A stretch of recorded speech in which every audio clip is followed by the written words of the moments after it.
Hello बच्चों, कैसे हैं आप लोग। उम्मीद करती हूँ कि सब स्वस्थ होंगे, मस्त होंगे और नीट 2025 की तैयारी जबरदस्त कर रहे होंगे। तो अभी नीट जो अपनी मई में कंडक्ट हुई 2024 में, उसका जब रिजल्ट आया तब काफी कुछ हंगामा मचा था, है ना। तो उस टाइम पे कुछ क्वेश्चंस ये भी आ रहे थे कि मैम रीनीट होगा या नहीं होगा, गवर्नमेंट में रीनीट करेगी या नहीं करेगी। केस भी फाइल हुआ कि रीनीट कंडक्ट करवाओ करवाओ, बट सुप्रीम कोर्ट ने अपना फाइनल डिसीजन दे दिया कि भाई रीनीट नहीं होंगी। तो अभी जो बीत गई सो बात गई करके अपने को वो भूल जाके आगे जो आने वाला है पालना है, जो है अपना नीट 2025। इस चीज को लेके ना बच्चों में काफी कंफ्यूजन चल रहा है कि एलिजिबिलिटी क्राइटेरिया क्या होगा, अटेम्प्ट लिमिट कितना होगा, फिर पेपर पैटर्न कैसे आएगा, फिर पेपर का डिफिकल्टी लेवल क्या होगा। वो सारे कंफ्यूजन्स अभी भी बच्चों के दिमाग में चल रहे हैं। तो इस वीडियो के एंड तक आई होप मैं आपके ये जो डाउट्स है वो क्लियर कर पाऊँ। तो let's see one by one.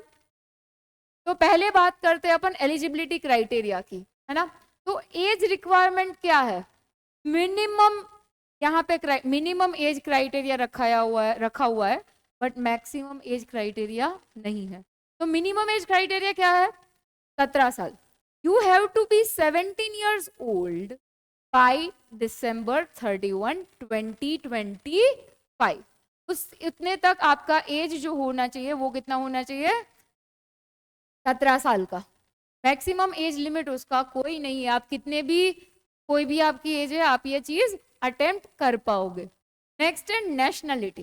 Now the thing is कि मैम मैं इंडियन नहीं हूँ, मैं इंडिया के बाहर रह रही हूँ या रह रहा हूँ, बट मुझे ये एग्जाम देना है और मुझे अपना फ्यूचर इंडिया में बनाना है, तो मैं ये दे पाऊंगा या नहीं। कि बिल्कुल आप दे पाओगे। फॉर एग्जाम्पल इंडियन सिटीजन तो दे ही पाएंगे। एनआरआईज जो है जो कुछ, then we have got OCIs, that's overseas citizen of India, then person of Indian origin। But यहाँ पे एक ट्विस्ट है और वो ट्विस्ट ये है कि आपका नेशनलिटी जो है वो पाकिस्तान का, अफगानिस्तान का, बांग्लादेश का, चाइना का, ईरान का, भूटान का, श्रीलंका और नेपाल का नहीं होना चाहिए, और फॉरेन नेशनल्स भी ये एग्जाम दे पाएंगे। एजुकेशनल क्वालिफिकेशंस क्या नीडेड है to sit in the NEET 2025। तो यू शुड बी हैविंग 10+2, मतलब आपका 12th जो है आपने पास किया हुआ होना चाहिए, तभी आप नीट में अटेम्प्ट कर पाओगे। 10th का बच्चे बोले कि मैम मेरा सब हो गया है, मैं नीट अटेम्प्ट करना चाहता हूँ या चाहती हूँ, नहीं हो पाएगा। Next is qualification exam marks. तो आपके बोर्ड के, whether it is a CBSE board या फिर आपका स्टेट बोर्ड हो, आपके बोर्ड में आपको मिनिमम 50% आए हुए होने चाहिए फिजिक्स, केमिस्ट्री और बायोलॉजी को मिला के, अगर आप ओपन कैटेगरी से हो। But let's say if you are from SC ST OBC या if you get any reservation, तो आपके लिए क्राइटेरिया है 40% ऑफ द मार्क्स। ठीक है, तो ये चीज हुई अपनी एलिजिबिलिटी क्राइटेरिया की। नेक्स्ट चीज आई अपनी अटेम्प्ट लिमिट।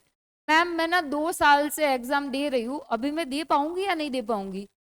कि बिल्कुल आप दे पाओगे। अभी तक गवर्नमेंट ने कोई भी अटेम्प्ट लिमिट इसमें नहीं रखी।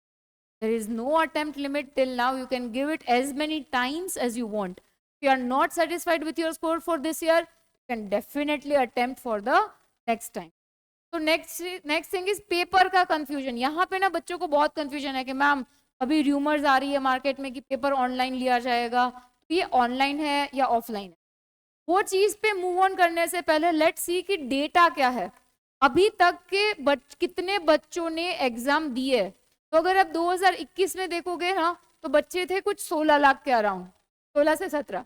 2022 में अगर आप देखोगे तो 18 से 19 लाख थे। फिर 2023 में 20 से 21 लाख, और 2024 में देखोगे तो 23 से 24 लाख बच्चों ने दिया है। और इस साल मतलब 2025 के लिए ये नंबर तो और भी बढ़ने वाला है, क्योंकि इस बार कट ऑफ जो है वो अपना हाई गया है। और जैसे ये हाई कट ऑफ गया तो काफ़ी सारे बच्चे ऐसे होंगे कि जो बोलेंगे कि मैम मैं ड्रॉप लेके वापस से री अटेम्प्ट करना चाहता हूँ या चाहती हूँ, अलोंग विथ जो नॉर्मल अपने 12th के बच्चे हैं, तो ड्रॉपर्स भी इस साल होंगे, तो ये नंबर और बढ़ने वाला है। तो नाउ व्हेन आई सी कि मैं बोल रही हूँ कि ऑनलाइन लेना है या ऑफलाइन, तो ना ऑनलाइन लेना गवर्नमेंट के लिए बहुत ही टफ चीज होगा। क्यों? कि ऑनलाइन लेने के लिए उनको बहुत सारे सेट ऑफ पेपर्स बनाना पड़ेंगे और इतने सारे बच्चों को मैनेज करना उनके लिए मुश्किल हो जाएगा।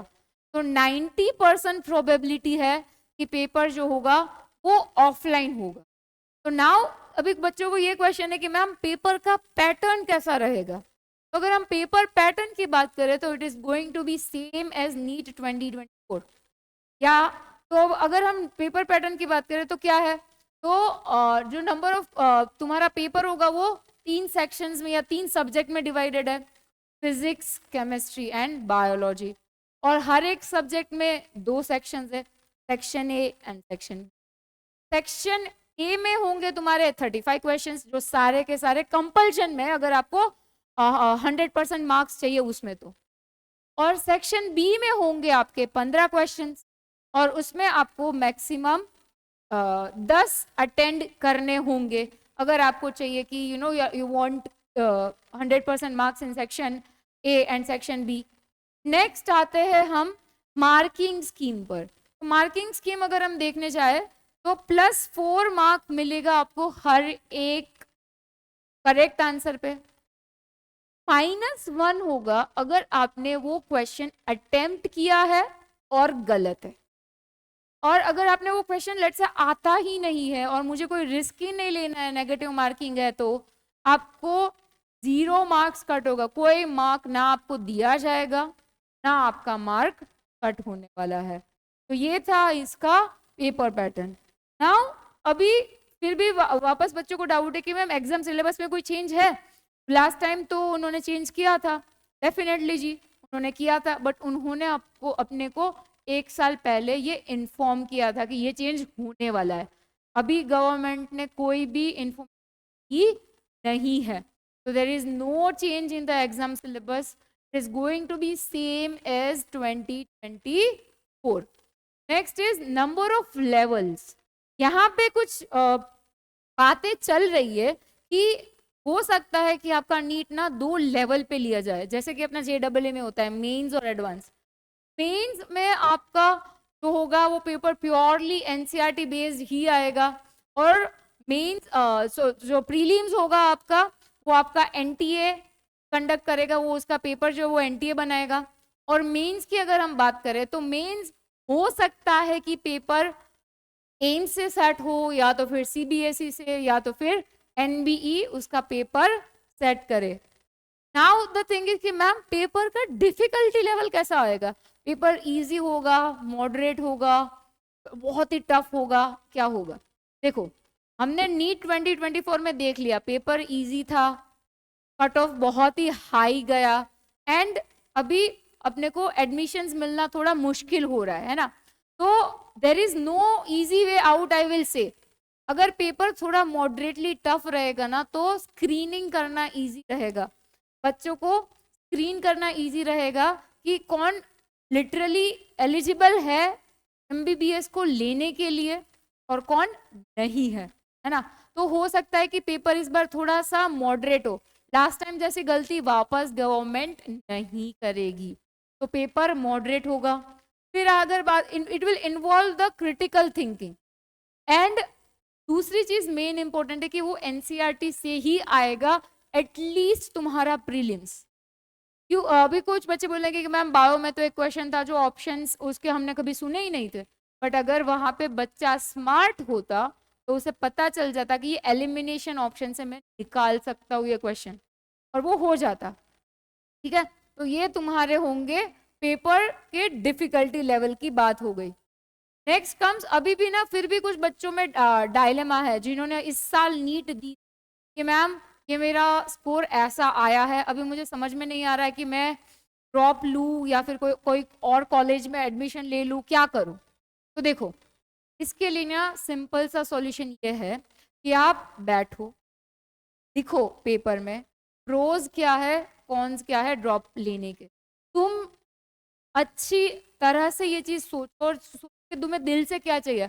अगर एमबीबीएस ही आपको खुशी दे सकता है और आपके प्रोज के लिस्ट में वो आ रहा है कि कि हाँ मैं ये कर सकता हूँ, मैं अपना स्कोर इम्प्रूव कर सकता हूँ, है ना, तो वो सारी चीजें हैं, definitely I suggest you should go for it. And I hope ये वीडियो के थ्रू आपके जो डायलेमास थे या जो कंफ्यूजन था वो सारे क्लियर हो गए होंगे। फिर भी अगर आपको कोई डाउट है तो आप डेफिनेटली कमेंट सेक्शन में पूछ सकते हो। I will be very happy to help you out.